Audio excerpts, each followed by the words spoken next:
ज्या हप्त्याची तुम्ही सर्वजण वाट पाहत होते, अखेरकार हप्ता आला.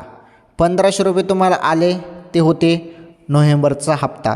तुम्ही आता वाट बघत आहेत, तो हप्ता आहे डिसेंबर प्लस जानेवारी. 2 महिन्याचे डायरेक्ट 3000 रुपये वाटप लाडक्या बहिणींना. तर ही अत्यंत महत्त्वाची अपडेट आहे लाडकी बहीण योजनेसंदर्भात. हे बघा, 3000 रुपये जे आहेत ना बहिणींनो, हे आता वाटप होणार आहेत तुम्हाला. तर ही कडक अपडेट आहे सर्वात.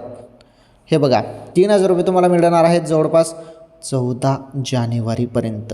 सर्वांनी 14 जानेवारीपर्यंत वाट बघा, लाडक्या बहिणींना हप्ता दिला जाणार आहे. ओके, ही होती महत्त्वाची लाडक्या बहिणींसाठी आनंदाची बातमी. चला, व्हिडिओ लाईक करा, व्हिडिओला शेअर करा. चॅनलवर पहिल्यांदा आलेले असाल चॅनल सबस्क्राईब करून घ्या.